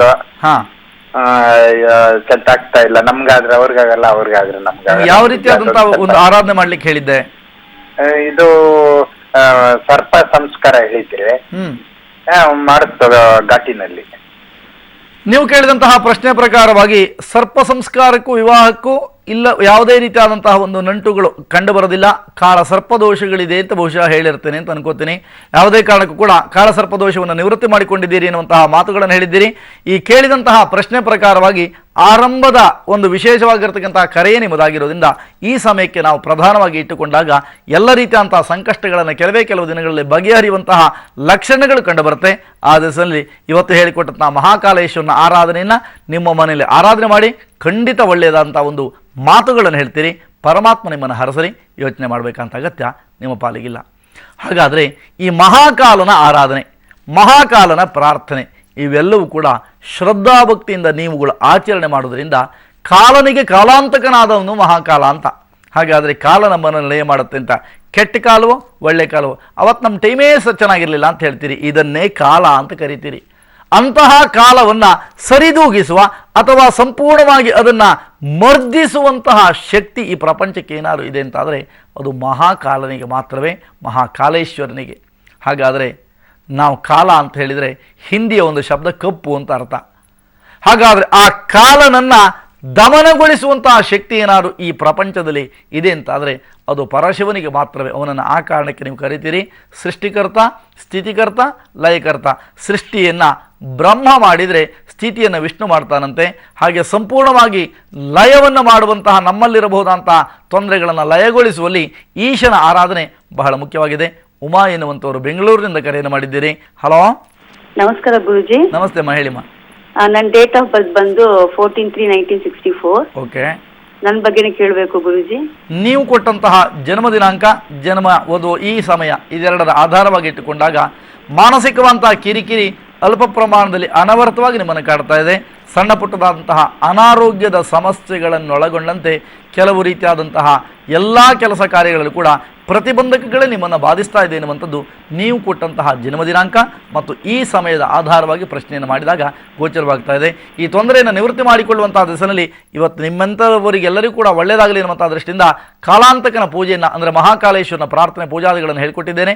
ಈ ಪೂಜೆಯನ್ನು ಶ್ರದ್ಧಾಭಕ್ತಿಯಿಂದ ಮಾಡಿ ಅವರೇ ಖಂಡಿತ ಮುಂದಿನ ದಿನಮಾನಗಳಲ್ಲಿ ಇದೇ ಕಾರ್ಯಕ್ರಮಕ್ಕೆ ಕರೆ ಮಾಡಿ ಹೇಳ್ತೀರಾ. ಒಳ್ಳೆಯದಾಯಿತು, ಈ ಪೂಜೆಯನ್ನು ಮಾಡಿದ್ದರ ಪ್ರತಿಫಲ ಅನ್ನುವಂತಹ ದೃಷ್ಟಿಯಲ್ಲಿ ಹೇಳ್ತೀರಿ. ಪರಮಾತ್ಮ ರಕ್ಷಿಸಲಿ, ಚಿಂತೆ ಮಾಡುವಂಥ ಅಗತ್ಯ ಇಲ್ಲ. ಹಾಗೆ ಶಶಿಕಲಾ ಎನ್ನುವಂಥವರು ಬೆಂಗಳೂರಿನಿಂದ ಕರೆಯನ್ನು ಮಾಡಿದ್ದೀರಿ. ಹಲೋ ಹಲೋ, ಹೇಳಿ. ನಾನ್ ಚಂದ್ರಕಲಾ ಸರ್. ಚಂದ್ರಕಲಾ ಅವರು ಹೇಳಿಮ್ಮ. ನಾ ಮಗನ ಬಗ್ಗೆ ಕೇಳ್ಬೇಕಾಯ್ತು. ಜನ್ಮ ದಿನಾಂಕ, ಜನ್ಮ ಸಮಯವನ್ನು ಹೇಳ್ತಾಯಿ. 19/8/1996. 19/8/96. 10 ಗಂಟೆ 10 ನಿಮಿಷ ಸರ್. ಬೆಳಿಗ್ಗೆನ ಸಾಯಂಕಾಲ ತಾಯಿ? ರಾತ್ರಿ ಸರ್, ಬೆಳಿಗ್ಗೆ ಸೋಮವಾರ. ನೀವು ಕೊಟ್ಟಂತಹ ಜನ್ಮ ದಿನಾಂಕದ ಆಧಾರವಾಗಿ ಜಾತಕ ವಿಮರ್ಶೆ ಮತ್ತು ಪ್ರಶ್ನೆಯನ್ನು ಚಿಂತನೆ ಮಾಡಿದಾಗ ವಿಧ ವಿಧವಾದಂತಹ ಕೆಲವು ಸಮಸ್ಯೆಗಳು ಕುಟುಂಬಕ್ಕಿದೆ. ಆದರೆ ಮುಂದಿನ ದಿನಮಾನಗಳು ಈತನಿಗೆ ಹೇಗಿರುತ್ತೆ, ಉದ್ಯೋಗಾದಿಗಳು ಇವನಿಗೆ ಲಭಿಸುತ್ತಾ ಎನ್ನುವಂಥದ್ದು ಪ್ರಧಾನವಾದಂತಹ ಒಂದು ಚಿಂತೆಯಾಗಿದೆ. ಈತನ ಜಾತಕವನ್ನು ವಿಮರ್ಶನೆ ಮಾಡಿದಾಗ ವಿದೇಶಕ್ಕೆ ಹೋಗುವಂತಹ ಕನಸುಗಳು ಕೂಡ ನನಸಾಗುವಂತಹ ಲಕ್ಷಣಗಳಿದೆ. ಯಾವ ಕಾರಣಕ್ಕೆ ಹೋಗ್ತಾನೋ ನನಗಂತೂ ಗೊತ್ತಿಲ್ಲ. ಆದರೆ ವಿದೇಶದಲ್ಲಿ ಕೆಲಸ ಮಾಡ್ತಕ್ಕಂತಹ ಯೋಗಗಳು ಬೇರೆ ಬೇರೆ ರೀತಿಯಾದಂತಹ ಸಮಸ್ಯೆಗಳನ್ನು ನಿವೃತ್ತಿ ಮಾಡಿಕೊಳ್ಳುವಂತಹ ದಿಸೆಯಲ್ಲಿ ಅತಿ ಶೀಘ್ರದಲ್ಲಿ ಜನವರಿ 26 ನಂತರದಲ್ಲಿ ಅನುಕೂಲಕರವಾಗಿರುವಂತಹ ವಾತಾವರಣ. ತೊಂದರೆ ನಿವೃತ್ತಿಗೆ ನೀವು ಮಾಡಬೇಕಿದ್ದಷ್ಟೇ ಮಹಾಕಾಲನ ಪ್ರಾರ್ಥನೆ ಮಾಡಿಕೊಳ್ಳಿ ಅಮ್ಮ, ಖಂಡಿತ ಒಳ್ಳೆಯದಾಗತ್ತೆ. ಹೇಳಿಕೊಟ್ಟಂತಹ ಪೂಜೆ ಮಾಡಿ ಪರಮಾತ್ಮ ನಿಮ್ಮನ್ನು ಹರಸಲಿ, ಯೋಚನೆಯನ್ನು ಮಾಡುವಂಥ ಅಗತ್ಯ ಇಲ್ಲ. ಹಾಗೆ ಸಂಗಯ್ಯ ಎನ್ನುವಂಥವರು ವಿಜಾಪುರದಿಂದ ಕರೆಯನ್ನು ಮಾಡಿದ್ದೀರಿ. ಹಲೋ, ನಮಸ್ಕಾರ ಸರ್. ನಮಸ್ಕಾರ, ಹೇಳಿ ಸರ್. ನಾನು ಸ್ವಲ್ಪ ನಂದು ಇದು ಹೆಂಗಿದೆ ಸ್ವಲ್ಪ ನೋಡಿ ಹೇಳಿ ಸರ್. ಜನ್ಮ ದಿನಾಂಕ, ಜನ್ಮ ಸಮಯವನ್ನು ದಯವಿಟ್ಟು ತಿಳಿಸ್ಕೊಡಿ. ನನ್ನ ಜನ್ಮ ದಿನಾಂಕ 1/6/43 ಕರೆಕ್ಟ್ ಆಗಿ ಇಲ್ಲ ರೀ, ನನ್ನ ಸಮಯನೂ ಗೊತ್ತಿಲ್ಲ. ಇಲ್ಲಿ ಸಂಗಯ್ಯನವರೇ, ನೀವು ಕೇಳಿದಂತಹ ಪ್ರಶ್ನೆಯೇ ಪ್ರಧಾನವಾಗಿ ಈ ಸಮಯವನ್ನು ಪ್ರಧಾನವಾಗಿ ಇಟ್ಟುಕೊಂಡು ನೋಡಿ ನಿಮ್ಮ ಜಾತಕವನ್ನು ಅಥವಾ ನಿಮ್ಮ ಭವಿಷ್ಯವನ್ನು ಖಂಡಿತವಾಗಿ ತಿಳಿಬಹುದು. ನೀವು ಕೇಳಿದಂತಹ ಸಮಯದ ಪ್ರಕಾರವಾಗಿ ಅವಲೋಕನೆ ಮಾಡಿದಾಗ ಆರ್ಥಿಕ ಸಮಸ್ಯೆ ಬಹಳ ಇದೆ. ಪ್ರಾಮಾಣಿಕ ಪ್ರಯತ್ನವನ್ನು ಮಾಡ್ತೀರಿ, ಆ ಪ್ರಯತ್ನಕ್ಕೆ ಯಾವುದೇ ರೀತಿಯಂತಹ ಪ್ರತಿಫಲಗಳು ದೊರಕೋದಿಲ್ಲ.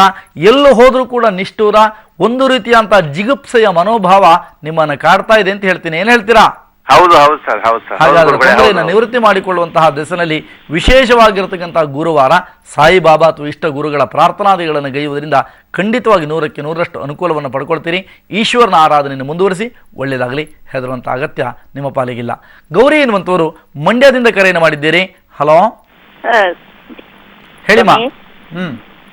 ಸ್ವಾಮಿ, ನಾನು ಆರೋಗ್ಯದ ಬಗ್ಗೆ ಕೇಳ್ತಾ ಇದ್ದೀನಿ, ಮಕ್ಕಳ ಬಗ್ಗೆ. ಜನ್ಮ ದಿನಾಂಕವನ್ನು ತಿಳಿಸಿ, ಒಬ್ಬರದನ್ನು ಮಾತ್ರವೇ ನಾ ಹೇಳಲಿಕ್ಕೆ ಸಾಧ್ಯ. ನಿಮ್ಮ ಜನ್ಮ ದಿನಾಂಕ ಏನಾದ್ರು ಗೊತ್ತಿದೆಯಾ ತಾಯಿ? ಹೌದು ಸ್ವಾಮಿ, ಹೇಳಿ. 24/1/63. ನೀವು ಕೊಟ್ಟಂತಹ ಜನ್ಮ ದಿನಾಂಕ ಜನ್ಮ ಸಮಯದ ಆಧಾರವಾಗಿ ಇಟ್ಟುಕೊಂಡಾಗ 2 ವರ್ಷಗಳಿಂದಲೂ ಕೂಡ ವಿಪರೀತವಾದಂತಹ ಆರೋಗ್ಯದ ಸಮಸ್ಯೆ ನಿಮ್ಮನ್ನು ಕಾಡ್ತಾ ಇದೆ. ಅನೇಕ ಪ್ರಖ್ಯಾತ ವೈದ್ಯರನ್ನೆಲ್ಲವರನ್ನು ಕೂಡ ಕಂಡುಕೊಂಡು ಬಂದಿದ್ದೀರಿ. ಆದರೆ ಯಾವುದೇ ರೀತಿಯಾದಂತಹ ಸಂಪೂರ್ಣವಾದಂತಹ ಸಮಾಧಾನಕರವಾದಂತಹ ವಾತಾವರಣ ನಿರ್ಮಾಣ ಆಗ್ತಾ ಇಲ್ಲ. ದಿನದಿಂದ ದಿನಕ್ಕೆ ಆರೋಗ್ಯದ ಸಮಸ್ಯೆ ಜಾಸ್ತಿ ಆಗ್ತಾ ಇದೆ ಎನ್ನುವಂಥದ್ದೇ ನಿಮ್ಮ ಒಂದು ಸಮಸ್ಯೆ ಅಂತ ಅನ್ಕೋತೀನಿ ಅಲ್ವೇ? ಹೌದು ಸ್ವಾಮಿ. ಯಾವುದೇ ಕಾರಣಕ್ಕೆ ಚಿಂತೆಯನ್ನು ಮಾಡಬೇಕಂತ ಅಗತ್ಯ ಖಂಡಿತವಾಗಿಲ್ಲ ತಾಯಿ. ಮುಂದಿನ ದಿನಮಾನಗಳಲ್ಲಿ ಅನುಕೂಲ ಆಗುವಂತಹ ದಿಸೆಯಲ್ಲಿ ನೀವು ಮಂಡ್ಯದವರು ಅಂತ ಹೇಳಿದ್ದೀರಿ. ಮದ್ದೂರಿನ ಸಮೀಪದಲ್ಲಿರ್ತಕ್ಕಂತಹ ವೈದ್ಯನಾಥೇಶ್ವರನನ್ನು ಸೋಮವಾರದ ದಿನ ಆರಾಧನೆ ಮಾಡುವುದರಿಂದ ಅಥವಾ ರುದ್ರಾಭಿಷೇಕದ ತೀರ್ಥವನ್ನು ಸ್ವೀಕರಿಸುವುದರಿಂದ ಖಂಡಿತ ಆರೋಗ್ಯದಲ್ಲಿ ನಿಮ್ಮ ಉತ್ತಮವಂತಹ ಬೆಳವಣಿಗೆಯನ್ನು ಕಾಣುವಂತಹ ಕಾಲವನ್ನು ಪರಮಾತ್ಮ ಕೊಡ್ತಾನೆ ತಾಯಿ. ಒಳ್ಳೆಯದಾಗಲಿ, ಚಿಂತೆಯನ್ನು ಮಾಡಬೇಕಂತ ಅಗತ್ಯ ನಿಮ್ಮ ಪಾಲಿಗಿಲ್ಲ. ಹಾಗಾದರೆ ಮಹಾಕಾಲನ ಆರಾಧನೆ, ಮಹಾಕಾಲನ ಪ್ರೀತ್ಯರ್ಥವಾಗಿ ವಿಧ ವಿಧವಾದಂತಹ ಪೂಜೆ ಪುನಸ್ಕಾರಗಳನ್ನು ಸ್ವತಃ ನಿಮ್ಮ ಕೈಯಾರ ಪೂಜೆ ಮಾಡಿದಿರಲ್ವೇ? ಈ ಪೂಜೆ ಮಾಡಿದ್ದರ ಪ್ರತಿಫಲ ಏನು ಅಂತ ಕೇಳಿದರೆ ನಿಮ್ಮ ಮನೆಯಲ್ಲಿ ಸದಾ ಶಾಂತಿ ನೆಮ್ಮದಿಗಳೆಲ್ಲವೂ ಕೂಡ ದೊರಕುತ್ತೆ ಎನ್ನುವಂಥ ಅಪ್ಪಟ ಸತ್ಯವನ್ನು ಅರಿತುಕೊಂಡು ನೀವು ಮುನ್ನುಗ್ಗಬೇಕಾಗತ್ತೆ. ಹಾಗಾದರೆ ಜೀವನದಲ್ಲಿ ನಾವು ಗೊತ್ತಿದ್ದೋ ಗೊತ್ತಿಲ್ಲದೆಯೋ ನಾವು ಪಾಪಗಳನ್ನು ಮಾಡ್ತೇವೆ ಅಂತ ಇಟ್ಕೊಳ್ಳಿ. ನನ್ನ ಆದಿಯಾಗಿ ನಾವು ಪಾಪಗಳನ್ನೇ ಮಾಡ್ತಾ ಬರ್ತೇವೆ. ಈ ಪಾಪಗಳ ಸಂಹಾರ ಯಾವುದರಿಂದ ಸಾಧ್ಯ ಅಂತ ಕೇಳಿದರೆ ಅದು ಭಗವಂತನ ಸೇವೆಯಿಂದ ಮಾತ್ರವೇ ಸಾಧ್ಯ ವಿನಃ ಯಾವುದೇ ಅಂಗಡಿಗಳಲ್ಲೂ ಕೂಡ 1/4 kg ಪುಣ್ಯ, ಅರ್ಧ kg ದುಃಖ ಅಥವಾ ಅರ್ಧ kg ಪಾಪವನ್ನು ಪ್ರಪಂಚದಾದ್ಯಂತ ಯಾವುದೇ ರೀತಿಯಾದಂತಹ ಒಂದು ಫ್ಯಾಕ್ಟ್ರಿಗಳು ಕೂಡ ಉತ್ಪತ್ತಿಯನ್ನು ಮಾಡಿಲ್ಲ.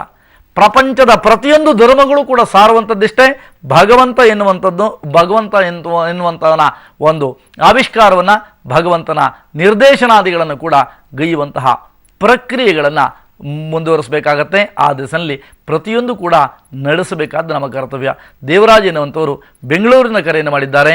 ಹಲೋ ಸರ್, ನಮಸ್ಕಾರ. ನಮಸ್ಕಾರ ದೇವರಾಜ್ ಅವರು, ಹೇಳಿ. ನಮ್ಮ ಮಗನ ಬಗ್ಗೆ ಕೇಳಬೇಕಾಗಿತ್ತು ಸರ್. ಹೇಳಿ, ಅವ್ರ ಜನ್ಮ ದಿನಾಂಕ ಜನ್ಮ ಸಮಯ ಯಾವ ಸಮಸ್ಯೆ ಅಂತ ಹೇಳಿ. 9/2/1987 ಬೆಳಿಗ್ಗೆ 6:00 ಸರ್, 6:30 ಬೆಳಿಗ್ಗೆ 6:30. ಯಾವ ವಿಚಾರದ ಬಗ್ಗೆ ಕೇಳಬೇಕಿತ್ತು ದೇವರಾಜ್ ಅವರೇ? ಸರ್, ಅವ್ನು ಮದುವೆ ಸೆಟ್ ಆಗಿದೆ ಸರ್. ಅವನು ಏನು ಅಂತಾನೆ ಗೊತ್ತಾಯ್ತಾ ಇಲ್ಲ ಸರ್ ನಮಗೆ. ನೀವು ಕೇಳಿದಂತಹ ಪ್ರಶ್ನೆ ಮತ್ತು ಜನ್ಮ ದಿನಾಂಕ ಇದೆರಡರ ಆಧಾರವಾಗಿ ಇಟ್ಟುಕೊಂಡಾಗ ಸಮಾಧಾನಕರವಾದಂತಹ ವಾತಾವರಣ ಎನ್ನುವಂಥದ್ದು ನಿರ್ಮಾಣ ಆಗ್ತಾ ಇಲ್ಲ. ಆದರೂ ಅನಿವಾರ್ಯವಾಗಿ ಒಪ್ಪಲೇಬೇಕು ಎನ್ನುವಂತಹ ಸ್ಥಿತಿಗತಿಗಳಲ್ಲಿ ಒಪ್ಪಿಕೊಂಡಿದ್ದೀರಿ ಎನ್ನುವಂಥದ್ದು ಗೊತ್ತಾಗ್ತಾ ಇದೆ. ಪ್ರಪಂಚ ಮುಖಕ್ಕೆ ಹೇಳ್ಕೊಳ್ಳೋಕ್ಕಾಗಲ್ಲ, ಅನುಭವಿಸೋಕ್ಕಾಗಲ್ಲ. ಆ ರೀತಿಯಾದಂತಹ ನೋವನ್ನು ಸಾಮಾನ್ಯವಾಗಿ 7-8 ತಿಂಗಳ ಈಚೆಗೆ ವಿಪರೀತವಾದಂತಹ ಹಿಂಸೆ ಇಡೀ ಕುಟುಂಬವನ್ನು ಬಾಧಿಸ್ತಾ ಇದೆ ಅಂತ ಹೇಳ್ತೀನಿ. ಏನು ಹೇಳ್ತೀರಾ? ಮಗ ಒಬ್ಬನೇ ಸರ್, ನಮ್ಗೆ ಯಾರು ಇಲ್ಲ ಸರ್. ನಮಗೆ ಚಿಂತೆ ಮಾಡಬೇಡಿ. ಮುಂದಿನ ದಿನಮಾನಗಳಲ್ಲಿ ಅನುಕೂಲಕರವಾಗಿರುವಂತಹ ವಾತಾವರಣ ನಿರ್ಮಾಣ ಆಗುವಂತಹ ದಿಸೆಯಲ್ಲಿ ಇವತ್ತೇ ಹೇಳಿಕೊಟ್ಟಂತಹ ಮಹಾಕಾಲನ ಪ್ರಾರ್ಥನಾದಿಗಳನ್ನು ಗೈಯುವುದರಿಂದ ಖಂಡಿತ ಮುಂದಿನ ದಿನಮಾನಗಳು ನಿಮ್ಮ ಪಾಲಿಗೆ ಅನುಕೂಲ ಆಗುತ್ತೆ. ಮುಂದಿನ ದಾಂಪತ್ಯದಲ್ಲಿಯೂ ಕೂಡ ತೊಡಕಾಗದಂತಹ ರೀತಿಯಲ್ಲಿ ಮಹಾಕಾಲನ ಪ್ರಾರ್ಥನಾದಿಗಳನ್ನು ಗೈಯುವುದರ ಜೊತೆಗೆ ಸಾಧ್ಯ ಇದ್ದರೆ ರುದ್ರಾಭಿಷೇಕವನ್ನು ಎಲ್ಲಾದರೂ ಕೂಡ ಒಂದು ದೇವಸ್ಥಾನದಲ್ಲಿ ಮಾಡಿಸಿಕೊಳ್ಳುವುದರಿಂದ ಅನುಕೂಲಕರವಾಗಿರುವಂಥ ವಾತಾವರಣ ನಿರ್ಮಾಣ ಆಗುತ್ತೆ. ಪರಮಾತ್ಮ ಹರಸಲಿ, ಒಳ್ಳೆಯದಾಗಲಿ, ಚಿಂತೆಯನ್ನು ಮಾಡಬೇಕಂತ ಅಗತ್ಯ ಇಲ್ಲ. ರಾಜು ಎನ್ನುವಂಥವರು ಮಧುಗಿರಿಯಿಂದ ಕರೆಯನ್ನು ಮಾಡಿದ್ದೀರಿ. ಹಲೋ ಹಲೋ, ಹೇಳಿ. ಹಲೋ ಗುರುಜಿ, ಯಾವ ದೇವಸ್ಥಾನಕ್ಕೆ ರುದ್ರಾಭಿಷೇಕ ಮಾಡಿಸ್ಬೇಕು ಅಂತ? ಅಲ್ಲ, ಈಶ್ವರ ದೇವಸ್ಥಾನ ಯಾವುದೇ ಇದ್ರೂ ಕೂಡ ಆಗತ್ತೆ. ಅದೇ ಇದು ಅಂತಲ್ಲ, ಯಾವುದೇ ಒಂದು ದೇವಸ್ಥಾನಕ್ಕೂ ಕೂಡ ಮಾಡ್ಬೋದು. ನಮ್ಗೆ ಇನ್ನೇನಿಲ್ಲ, ಅದೇ ಒಂದು ಗಂಡ್ಮಗುದೊಂದು ಸಮಸ್ಯೆ ಕೇಳಬೇಕಿತ್ತು ಅಷ್ಟೇ, ಇನ್ನೇನಿಲ್ಲ. ನೀವು ಕೊಟ್ಟಂತಹ ಜನ್ಮ ಸಮಯ ಮತ್ತು ಜನ್ಮ ನೀವು ಕೇಳಿದಂತಹ ಪ್ರಶ್ನೆ ಪ್ರಕಾರವಾಗಿ ಗಂಡು ಮಗು ಬೇಕು ಅಂತ ಕೇಳಿದ್ದೀರಿ. ಈ ಗಂಡು ಮಗುವಿನ ಸಮಸ್ಯಾದಿಗಳನ್ನು ಯೋಚನೆ ಮಾಡಿದಾಗ ಸಣ್ಣ ಪ್ರಮಾಣದ ಸರ್ಪದೋಷಗಳು ನಿಮ್ಮ ಕುಟುಂಬಕ್ಕೆ ಬಾಧಿಸುವುದರಿಂದ ಸರ್ಪದೋಷದ ನಿವೃತ್ತಿಗಾಗಿ ಸುಬ್ರಹ್ಮಣ್ಯನ ಆರಾಧನೆ ಅಥವಾ ಹುತ್ತದ ಸಮೀಪದಲ್ಲಿ ಹುತ್ತಕ್ಕೆ ಪೂಜಾದಿಗಳನ್ನು ಗೈಯುವುದರಿಂದ ಖಂಡಿತ ರಾಜು ನಿಮಗೆ ಗಂಡು ಮಗು ಆಗುವಂತಹ ಲಕ್ಷಣಗಳು ಕಂಡುಬರ್ತಾ ಇದೆ. ಜಾತಕದಲ್ಲಿ ಹೆದರಬೇಡಿ. ಸಾಧ್ಯ ಆದಷ್ಟು ಒಳ್ಳೆಯ ಕೆಲಸಗಳನ್ನೇ ಪ್ರಪಂಚಕ್ಕೆ ಮಾಡ್ತಾ ಹೋಗಿ, ಭಗವಂತ ನಿಮ್ಮನ್ನು ಹರಸ್ತಾನೆ. ಯೋಚನೆ ಮಾಡಬೇಕಂತ ಅಗತ್ಯ ಇಲ್ಲ. ಒಳ್ಳೆಯದಾಗಲಿ. ಪುಷ್ಪಾ ಕುಮಾರ್ ಎನ್ನುವಂಥವರು ಕಡೂರಿನಿಂದ ಕರೆಯನ್ನು ಮಾಡಿದ್ದೀರಿ. ಹಲೋ ನಮಸ್ತೆ ಸರ್. ನಮಸ್ತೆ ಸರ್. ನಮಸ್ತೆ, ಹೇಳಿ. ಸರ್, ನಮ್ಮ ಮಗನ ಬಗ್ಗೆ ಕೇಳಬೇಕಿತ್ತು ಸರ್. ಜನ್ಮ ದಿನಾಂಕ ಜನ್ಮ ಸಮಯವನ್ನು ತಿಳಿಸ್ಕೊಡಿ. 26/1/97. 26/1/97. ಜನ್ಮ ಸಮಯವನ್ನು ತಿಳಿಸಿ. ರಾತ್ರಿ 10:35 ಸರ್. ರಾತ್ರಿ 10:35. ಈತನ ಮುಂದಿನ ದಿನಮಾನಗಳು ಹೇಗಿರುತ್ತೆ, ಯಾವ್ಯಾವ ಥರದ ಅನುಕೂಲ ಅನಾನುಕೂಲಗಳಾಗುತ್ತೆ ಎನ್ನುವಂಥದ್ದು ನಿಮ್ಮ ಪ್ರಧಾನವಾದಂತಹ ಪ್ರಶ್ನೆ ಅಂತ ಅನ್ಕೋತೀನಿ. ಈತನ ಜಾತಕದ ವಿಮರ್ಶೆಯನ್ನು ಮಾಡಿದಾಗ ಅನುಕೂಲಕರವಾಗಿರುವಂಥ ವಾತಾವರಣ ನಿರ್ಮಾಣ ಆಗುತ್ತೆ. ಮುಂದಿನ ದಿನಮಾನಗಳಲ್ಲಿ ತಾಂತ್ರಿಕ ಒಂದು ಕೆಲಸ ಕಾರ್ಯಗಳನ್ನು ಮಾಡುವಂತಹ ಸಾಧ್ಯತೆಗಳು ಕೂಡ ಕಂಡುಬರೋದ್ರಿಂದ ವಿದ್ಯಾಭ್ಯಾಸದಲ್ಲಿ ಸಾಮಾನ್ಯವಂತಹ ಯಶಸ್ಸನ್ನೇ ಪಡೆದುಕೊಳ್ಳುವಂತಹ ಲಕ್ಷಣಗಳು ಕೂಡ ಕಂಡುಬರ್ತಾ ಇದೆ. ನೀವು ಕೇಳಿದಂತಹ ಪ್ರಶ್ನೆ ಪ್ರಕಾರವಾಗಿ ನಿಮ್ಮ ಕುಲದೈವ ಕೂಡ ಈಶ್ವರನೇ ಆಗಿರುವಂತಹ ಸಾಧ್ಯತೆಗಳು ಕಂಡುಬರೋದ್ರಿಂದ ಈಶ್ವರನ ಆರಾಧನೆಯನ್ನು ಅನವರತವಾಗಿ ಮುಂದುವರಿಸುವಂಥ ನಿಮ್ಮ ಪಾಲಿಗೆ ಉತ್ತಮ ಆಗುತ್ತೆ. ಮಗನ ಭವಿಷ್ಯವನ್ನು ಮುಂದಿನ ದಿನಮಾನಗಳಲ್ಲಿ ಉತ್ತಮವಾಗಿ ಕಾಣ್ತೀರಾ. ಒಳ್ಳೆಯದಾಗಲಿ, ಹೆದರುವಂಥ ಅಗತ್ಯ ನಿಮ್ಮ ಪಾಲಿಗಿಲ್ಲ. ವೇದಾಂತ ಸ್ವಾಮಿ ಎನ್ನುವಂಥವರು ಬೆಂಗಳೂರಿನಿಂದ ಕರೆಯನ್ನು ಮಾಡಿದ್ದೀರಿ. ಹಲೋ ಸರ್ ನಮಸ್ತೆ. ನಮಸ್ಕಾರ, ಹೇಳಿ ಸರ್, ನನ್ನ ಹೆಸರು ವೇದಾಂತ ಸ್ವಾಮಿ ಅಂತ. 25/5/21 ಹೇಳಿ, ವಿಚಾರ ಹೇಳಿ. ವಿಚಾರ ತುಂಬಾ ಸಮಸ್ಯೆ ಸರ್, ಹಣಕಾಸಿಂದು. ಜನ್ಮ ದಿನಾಂಕ, ಜನ್ಮ ಸಮಯವನ್ನು ದಯವಿಟ್ಟು ತಿಳಿಸ್ಕೊಡಿ. 25/5/21. ಹಾಂ, ಜನ್ಮ ಸಮಯವನ್ನು ತಿಳಿಸ್ಕೊಡಿ. 9:35 ಮಂಗಳವಾರ ರಾತ್ರಿ. ಗೊತ್ತಾಯಿತು. ನೀವು ಕೊಟ್ಟ ಜನ್ಮ ಸಮಯ ಮತ್ತು ಜನ್ಮದ ಆಧಾರವಾಗಿ ಜನ್ಮ ಸಮಯ ಮತ್ತು ಈ ಪ್ರಶ್ನೆಯ ಈ ಸಮಯವನ್ನು ಅವಲೋಕನ ಮಾಡಿದಾಗ ಯಾವ ಕೆಲಸಕ್ಕೆ ಹೋದರೂ ಕೂಡ ಗ್ರಹಚಾರ ನಿಮ್ಮನ್ನು ಬೆನ್ನತ್ಕೊಂಡು ಬರುತ್ತೋ, ನೀವೇ ಗ್ರಹಚಾರವನ್ನು ಬೆನ್ನತ್ಕೊಂಡು ಹೋಗ್ತೀರೋ ಅಂತ ಗೊತ್ತಾಗೋದಿಲ್ಲ. ಆರ್ಥಿಕವಾಗಿ ಅಧಿಕ ಪ್ರಮಾಣದ ಸಾಲವನ್ನು ಮಾಡಲಿಕ್ಕೆ ಇನ್ಯಾರ ಹತ್ರ ಕೈ ಸಾಲ ತರೋದು, ಅವರಿಗೆ ಕೊಡಲಾಗದಂತಹ ಸ್ಥಿತಿಗತಿಗಳು, ಅಪಮಾನ, ಎಲ್ಲರೂ ಕೂಡ ನಿಮ್ಮ ನೆಂಟರು ಇಷ್ಟರು ಬಂಧು ಬಳಗದವರೆಲ್ಲರೂ ಕೂಡ ಒಂದು ರೀತಿಯಾಗಿ ನಿಮ್ಮನ್ನು ತುಚ್ಛವಾಗಿ ಕಾಣುವಂತಹ ಪರಿಸ್ಥಿತಿ ಇದೆ.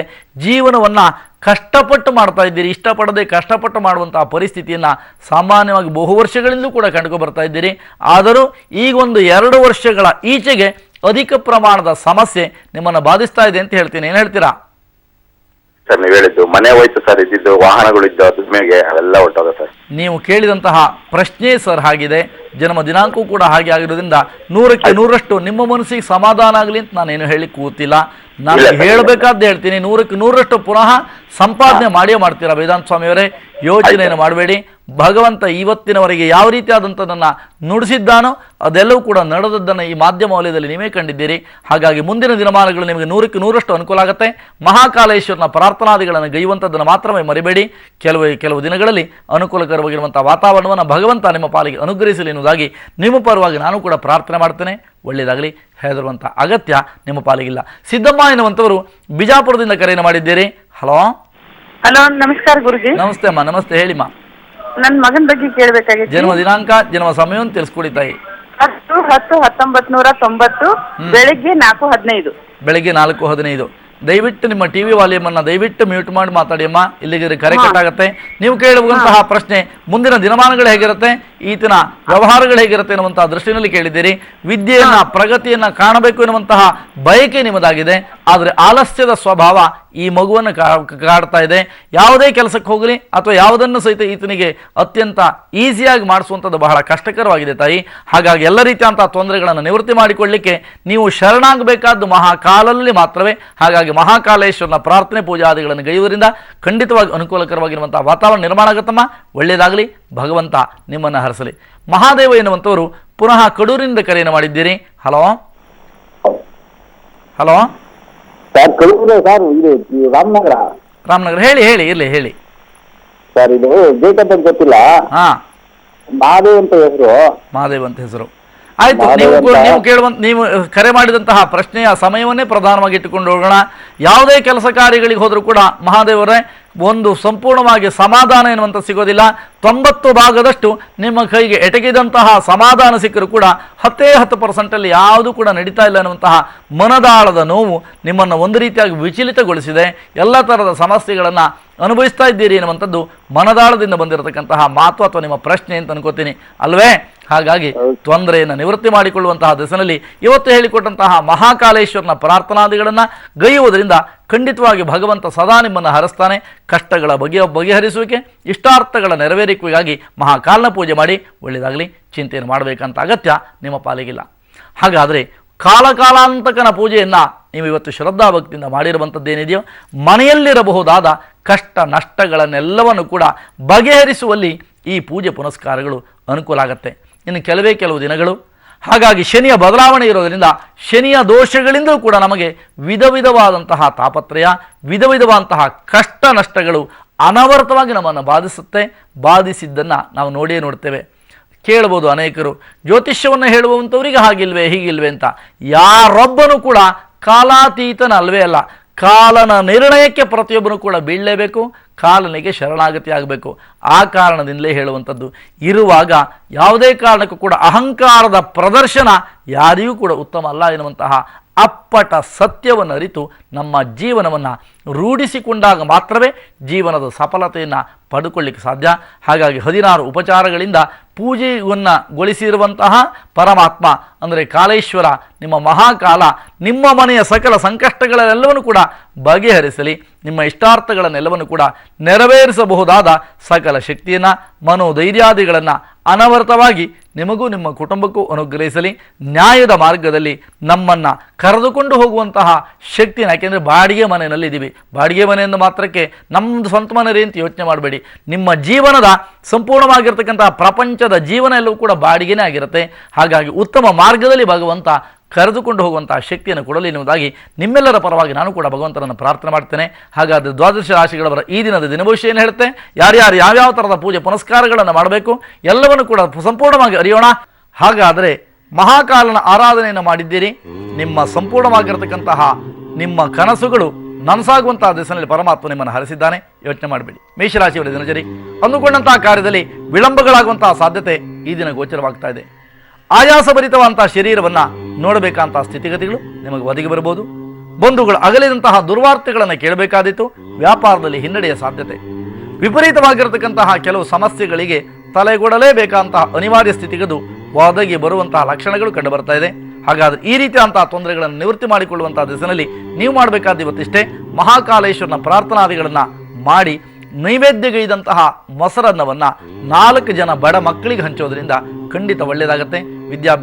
ವಿದ್ಯಾಭ್ಯಾಸವನ್ನು ಮಾಡ್ತಾ ಇರುವಂಥ ವಿದ್ಯಾರ್ಥಿಗಳು ಕೂಡ ಶುಭ ದಿನ, ಒಳ್ಳೆಯದಾಗಲಿ, ಭಗವಂತ ನಿಮ್ಮನ್ನು ಹರಸಲಿ. ಇನ್ನು ವೃಷಭ ರಾಶಿ, ಸಮಾಧಾನಕರವಾದಂಥ ವಾತಾವರಣವನ್ನು ನಿರ್ಮಾಣ ಮಾಡಿಕೊಳ್ತೀರಿ.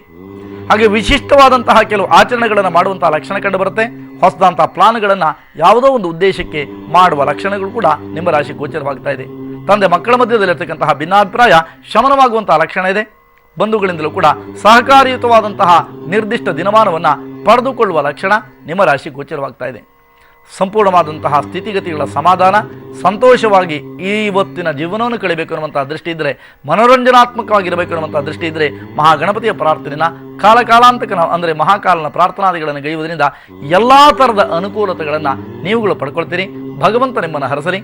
ಯೋಚನೆ ಮಾಡಬೇಕಂತ ಅಗತ್ಯ ನಿಮ್ಮ ಪಾಲಿಗಿಲ್ಲ. ಇನ್ನು ಮಿಥುನ ರಾಶಿ, ಸಮಾಧಾನಕರವಂಥ ವಾತಾವರಣ ನಿರ್ಮಾಣ ಆಗುವಂಥ ಎಲ್ಲ ಲಕ್ಷಣಗಳು ಕೂಡ ಗೋಚರವಾಗ್ತಾ ಇದೆ. ತಂದೆ ಮಕ್ಕಳ ಮಧ್ಯದಲ್ಲಿ ಇರತಕ್ಕಂತಹ ಭಿನ್ನಾಭಿಪ್ರಾಯ ದೂರ ಆಗುತ್ತೆ. ಸ್ಥಿರಾಸ್ತಿಯಿಂದ ಲಾಭವನ್ನು ಪಡ್ಕೊಳ್ತೀರಿ. ಯಾರ್ಯಾರು ಅಡಿಕೆಯ ವ್ಯಾಪಾರಿಗಳಿದ್ದೀರೋ ಅಥವಾ ಅಡಿಕೆಯನ್ನು ಖರೀದಿ ಮಾಡಿ ಬೇರೆ ಕಡೆಯಲ್ಲಿ ರಫ್ತನ್ನು ಮಾಡ್ತಾ ಇದ್ದೀರೋ ಅಂಥವರಿಗೆ ಅಧಿಕ ಪ್ರಮಾಣದ ಲಾಭಾಂಶದ ಒಂದು ದಿನವಾಗಿ ಮಾರ್ಪಾಡಾಗುವಂಥ ಲಕ್ಷಣ ಇದೆ. ಹಾಗೆ ಆರ್ಥಿಕ ಕ್ಷೇತ್ರದಲ್ಲಿ ನಿಮ್ಮನ್ನು ತೊಡಗಿಸಿಕೊಂಡವರಿಗೆ ಸಂಪೂರ್ಣವಾಗಿರತಕ್ಕಂಥ ಸ್ವಲ್ಪ ಹಿನ್ನಡೆಯ ಕಾಲವಾಗಿ ಕೂಡ ಮಾರ್ಪಾಡುವ ಲಕ್ಷಣ ಈ ದಿನ ಗೋಚರವಾಗ್ತಾ ಇದೆ. ಹಾಗಾದರೆ ತೊಂದರೆ ನಿವೃತ್ತಿ, ಕೆಲಸ ಕಾರ್ಯಗಳ ಜಯವನ್ನು ಪಡ್ಕೊಳ್ಳುವಂತಹ ದೃಷ್ಟಿ ನಿಮಗಿದ್ದಲ್ಲಿ ಕಾಲಾಂತಕನ ಪೂಜೆಯನ್ನು ಮಾಡುವಂಥ ನಿಮ್ಮ ಪಾಲಿಗೆ ಉತ್ತಮ. ಭಗವಂತ ನಿಮ್ಮನ್ನು ಹರಸಲಿ. ಯೋಚನೆ ಮಾಡಬೇಕಂತ ಅಗತ್ಯ ನಿಮ್ಮ ಪಾಲಿಗಿಲ್ಲ. ಇನ್ನು ಕರ್ಕಾಟಕ ರಾಶಿಯವರಿಗೆ ಪಂಚಮಶಿನೇ ಪ್ರಭಾವ ಇದೆ, ಮರಿಬೇಡಿ. ಯಾವುದೇ ಕಾರಣಕ್ಕೂ ಕೂಡ ಆತುರತೆಯ ನಿರ್ಧಾರ ಖಂಡಿತ ಒಳ್ಳೆಯದಲ್ಲ. ಯಾವುದೇ ಕೆಲಸವನ್ನು ಮಾಡುವಂಥ ಪೂರ್ವದಲ್ಲಿ 1000 ಬಾರಿ ಯೋಚನೆ ಮಾಡಿ ಆ ಕೆಲಸವನ್ನು ಮುಂದುವರಿಸುವಂಥದ್ದನ್ನು ಮಾತ್ರವೇ ನಿಮ್ಮ ಜೀವನಕ್ಕೆ ಸಮಾಧಾನ ಸಂತೋಷವನ್ನು ಪಡೆದುಕೊಳ್ಳುವಂಥ ಲಕ್ಷಣ ಖಂಡಿತವಾಗಿ ಗೋಚರವಾಗ್ತಾ ಇದೆ. ಮನೆಯಲ್ಲಿದ್ದಂತಹ ಸಮಸ್ಯೆಗಳೆಲ್ಲವೂ ಕೂಡ ಕೆಲವರ ಮನೆಯಲ್ಲಿ ಉಲ್ಬಣಿಸುವಂತಹ ಸಾಧ್ಯತೆ, ಅನಾರೋಗ್ಯದ ಸಮಸ್ಯೆ ವಿಪರೀತವಾಗಿ ಕಾಡುವಂತಹ ಲಕ್ಷಣಗಳು ಕೂಡ ಗೋಚರವಾಗ್ತಾ ಇದೆ.